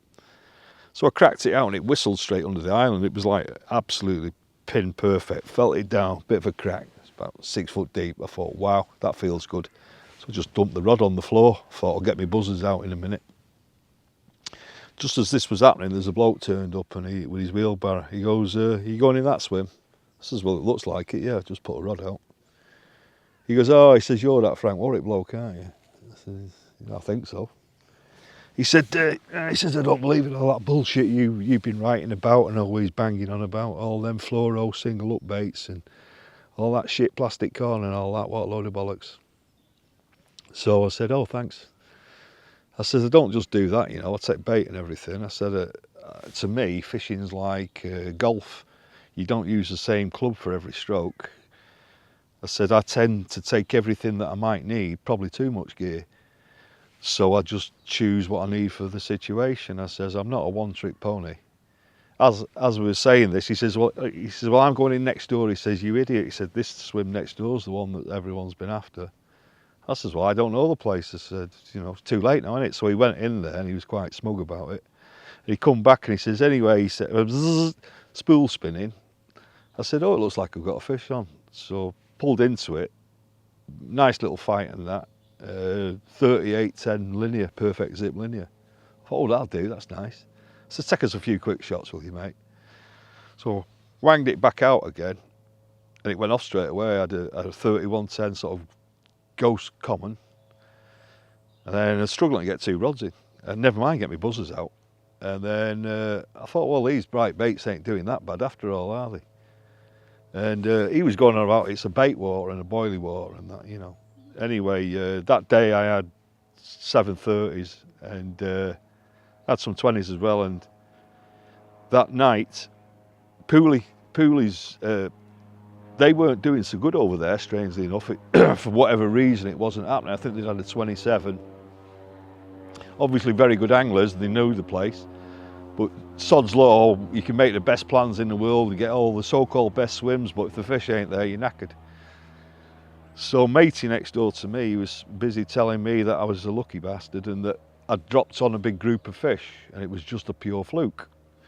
So I thought, well, first of all, my fluoros and my plastic corn's a fluke, now my swim's a fluke. So Steve Renyard come round and he said, you're doing really well, mate. He said, I'm blown away by this. He said, I can't believe it on small bits of plastic and, fluoros and stuff. I said, oh, it's that time of the year, Steve. It's not always, the metabolism's low at the moment. They ain't going to be digesting loads of bait, boilies. I said, so you know what it's like. They're coming out of winter and they're sight feeding. I said, it's perfect as far as I can see for it. he said, oh, Pooley's not so happy around there, it's not going so good. He said, mind you, he said he's put his foot in it now. He said he wants to catch the dark one for the cameras. It's his target fish. I said, oh, is it? What's that? He said, oh, it's like just one of the bigger mirrors, you know. I said, oh, okay. I had it that night. I didn't know it. So Steve Ranyard comes out to do the photos. He goes, oh my God. He says, you've had Pooley's target fish. I said, oh, is it? So we took the photos. I think it was 41.6. And then had some more the following day as well. And Matey, who'd been criticising my approach, he'd had nothing. So in the end, I felt sorry for the poor bugger. So I said, do you want a few of these wafters and some of the plastic and that? It wasn't just plastic, I'd had it soaked in Rod Hutchinson's Sublime, which I found to be an amazing flavour. Smells of grapefruit and that. I'd got embutyric acid in there, citric acid, all little feeding triggers, and I'd got not sodium salt, but calcium. So that gives off a big signal, that does actually. So I'd got that in the pot as well. So everything was salty and quite bitter. Anyway, that worked brilliant. So Matey says, oh, I'll only stick it on one rod. Actually, no, he took a wafter. He took a wafter, one of my yellow wafters. And that was Sublime as well. And he said, oh, I'll try it. I said, do you want one of my rigs? Because I was using Longshanks, which was my preferred sort of thing. He went, I'll take one, but I'm not using yours. He said, I'll just copy it. So he measured it, put it on one rod, put it out there. It was a bit of a lull. About 4 hours went by, and he came in me swimming with his hands on his hips. He says, well, he said, so much for that stuff that you give me. He said, that's not worked. I thought, well, neither is his normal rods with his own bait on. Just as he said it, we heard an absolute piss-balling run coming from his swim. And I thought, I better know what rod that is. So he went sprinting round there. He went, oh, it's yours. A bit disappointed, like. 32.2 it was. I thought he was going to knock one out. He was that chuffed. He was absolutely levitating, shaking, like a dog taking a dump. And I says, mate, how many, you know, when you were giving it me here about all, you know, it's a bait war and food war. I says, how many fish have you had? He says, well, I've lost 5. I says, no, I didn't ask how many you've lost. I says, how many have you had? Oh, well, you know, people keep coming in and moving in and having hits on top of my bait when I've left. I says, how many have you had? None. I thought, okay, so you're the guy that's been criticising me and giving me some jip over my bright baits and all that, and then you just had your first fish on one. Anyway, cut a long story short, it was a mega session, you know. Got back and I thought, wow, what an awesome place. I couldn't wait to get back. So 2 weeks later, I get down there, you know, 4 hour drive, if you're lucky. Get my wheelbarrow, obviously in my mind thinking I wouldn't mind having another bit of a blast in there. It was mega. So I'm pushing, I go past this sort of kids play area, because it's people walk around it, dog walkers, and there's an area for kids. And there he is, the same guy with his rod bent double playing a fish. And he went, it's over food bait, over food bait. I won't mention the name of the bait he was using. So he said. So I says, do you want me to net it? He says, no, I'll net it. I says, no, give over, it's a big fish. I'll net it for him. He wanted me to piss off, I could tell. Anyway, he comes close, he's looking a bit sheepish. It's got one of my baits hanging out the corner of its mouth. 45.12 PB for the guy. I said, have you had any others on these baits? He says, yeah, I've had 5 this morning. So I thought, right, there we go.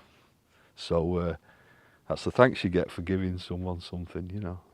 Not always the best, but I didn't give a toss, you know. But yeah, that was a pretty memorable session. And it was just about not conforming to what the hearsay about a lake. It's like, I'll give you another quick example before we stop this.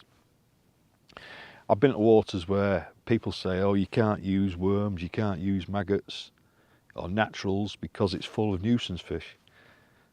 So everybody goes, oh no, you can't use it. All of a sudden it becomes like set in stone that you can't use those baits because there's nuisance fish in there. Well, try it for yourself and find out yourself before you start taking that as gospel. I've had some mental sessions using naturals where nobody would use them because it's perceived that you can't get through perch or roach or bream. What a load of crap.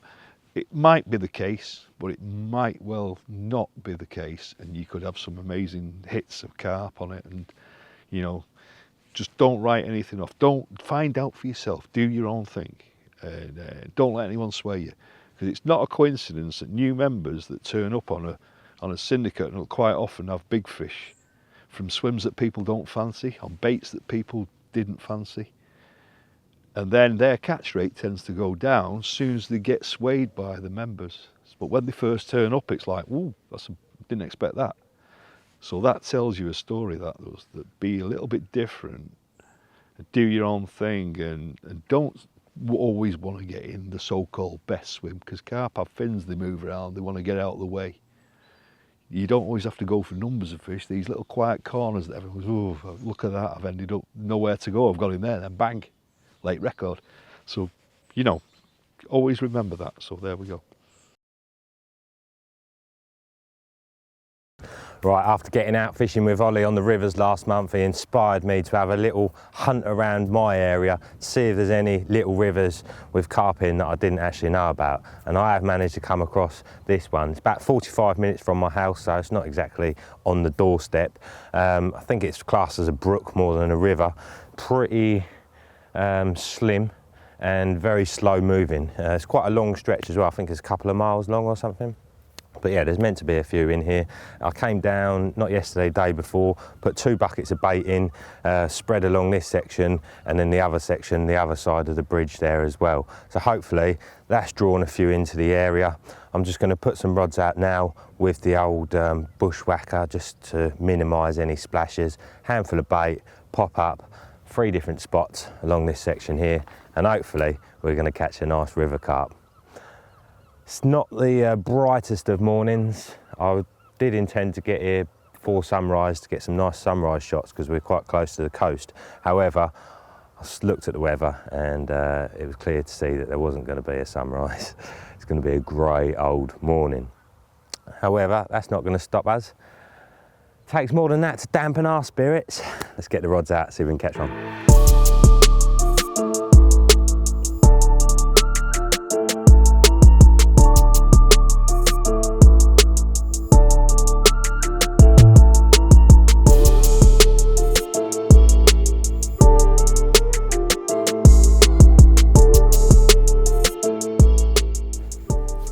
Sorted. Right, got 3 rods out.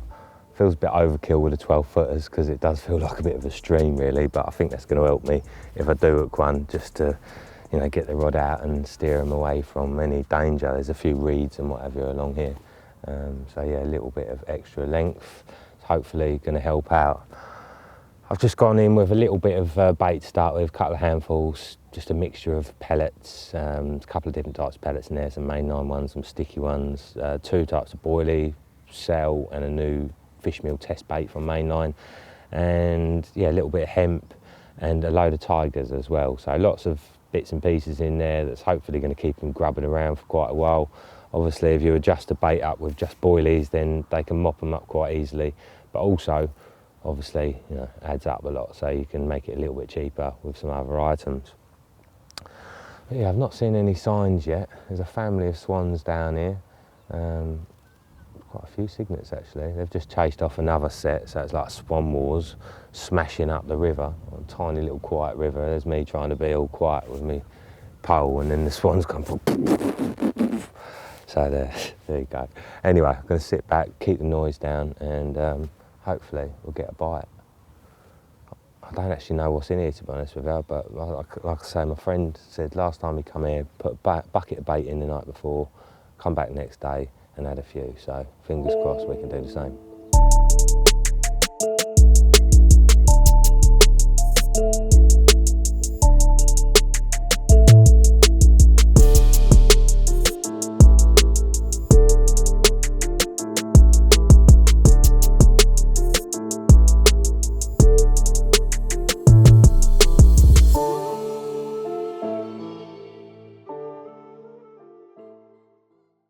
Well, this isn't going according to plan at all. I've given it probably getting on for an hour in this second position now. I've literally seen nothing. I thought I had a liner, but I think that was just where my line was going over the reeds. Cars are going past constantly, so it's not particularly peaceful. Sun's coming out, which is nice, brightening up the day a little bit, always good. I think what I'm going to do just trying to think where I went wrong. I mean, potentially, I should have come here yesterday because I baited up 2 days ago, so that probably didn't help. But also, I spread the bait about quite a bit. And I'm thinking maybe I should have just focused it more in one particular area, you know. So, I think I'm gonna give it another 15 minutes here, and I'm gonna go back to the other spot, but well, a bit further up than I was first thing this morning. I put a little bit of bait in there earlier on. So yeah, go and have a little look up there. Hopefully something's found that bait. But failing that, I think what I'll do is I'll put the bucket that I've got into one area and then come back first thing tomorrow morning. Potentially even could do the night tonight, to be honest. Although I don't know if I fancy waking up with a cow lick in my face or a bull chasing me off the field or something, but yeah, it's an option.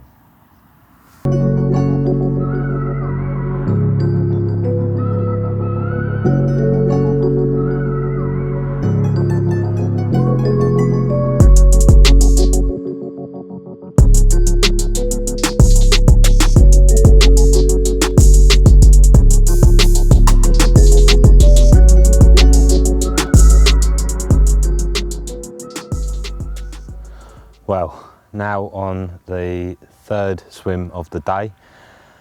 Bit further up the river than I was this morning, only another 150 yards or so. But yeah, here it sort of narrows up into this thinner section. There's a little ditch that joins the river there, and then you've got some reeds in the middle there and some big cows that look like they're coming this way.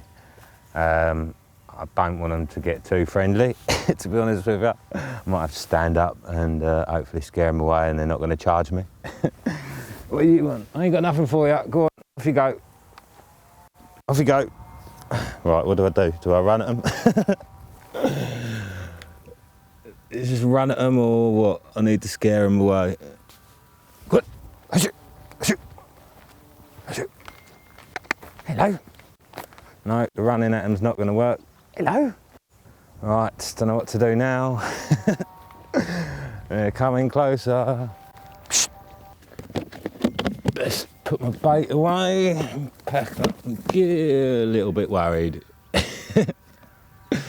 Imagine them trampling on my gear or something. I wonder if I'll just get up and go, wait, hey. No, that's not working either. Go on, you arm with her. There's a big bull in the background and he's a big bugger. I don't want to upset him. I don't like it. Is that the bull? No, the bull's at the back with the horns. Seriously guys, you've got no reason to be here. Can you move on please? I'm fishing. Nothing more interesting. I've got no food for you. Just carry on eating your grass. Having a good day. Oh, look out. Here comes the big bull.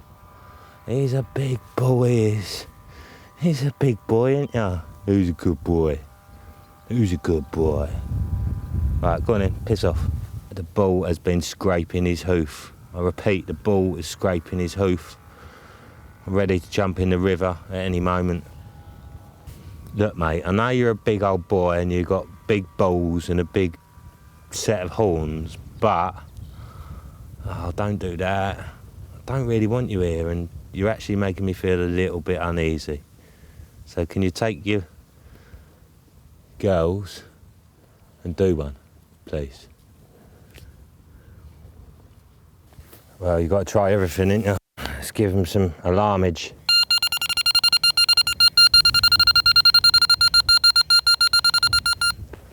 Not bothered at all, are you?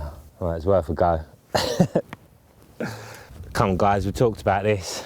There's nothing here for you. Move along. Move along. Move along. Yeah, and don't come back. I'll tell you, next time I'll do ya. Fuck.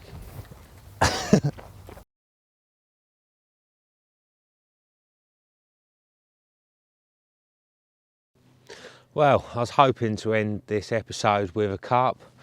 Nice old winter scaly one, but sadly the fish decided not to play ball. There you go, that's winter fishing for you, isn't it? At least I was out having a little go. Talking of which, you you know, in the winter it can be a bit of a ordeal in your head to get out carp fishing. You know, it's like, oh, I've got so much to get organised and being out in the cold, blah, blah, blah, blah, blah. And you talk yourself out of going. However, once you do get out, then, you know, you really feel the benefits of being out. Out in the sunshine, when it's out. Out in the nature, you know, the birds singing and everything else. It just kind of calms and restores the mind. And yeah, it's definitely beneficial for our mental wealth. So, get yourself out there and have a little go. Preferably on somewhere a bit easier than this water, because it's nice to get your string pulled. So yeah, go somewhere where you've got a good chance of a bite, or failing that, if you're fishing somewhere a bit harder, try and apply bait regularly, because that is a massive key with winter. The other thing is, make sure that you've got sensible gear. Proper set of salopettes is a must. That is winter essential for sure, and a decent bed and a decent bag. I've got the old Indulgence 5-season SS3, and I'm not one to like plug products very often, but credit where credit's due. This is by far the most comfortable fishing bed I've ever had. A lot of them normally they seep. The cold air, seeps through the zips in the winter, and you feel that cold getting through, whereas this one, none of that. I've been out in up to -4 this winter and have not felt the cold at all. So yeah, as long as you're comfortable and warm, then you can enjoy being outside. The other thing I wanted to mention before signing off was Derek Ritchie has his own book. Now, if you want a little slice of carp fishing history up on your bookshelf, then I thoroughly recommend getting a copy of that. And if you want one of them, contact Derek direct. I'm shooting in the background. Yeah, via Facebook or Instagram, and get yourself a copy off of him, because I'm sure it'll be a highly entertaining read. I've got myself one, I just haven't had a chance to get stuck into it yet, but I will be soon. Aside from that, I'll be back in a month's time. So yeah, best of luck if you are out on the bank. Thanks again for all the contributions, and especially those who are setting up a rolling subscription. If you wanted to do that, the link is below in the information on YouTube, or the link is also in my bio on Instagram. So yeah, if you enjoyed the show, don't forget to give it a like, comment if you like, always up for hearing your feedback, and we'll see you next month. Thanks again. It's the time to weave away until we meet again some sunny day. Goodbye, goodbye, we're leaving you goodbye.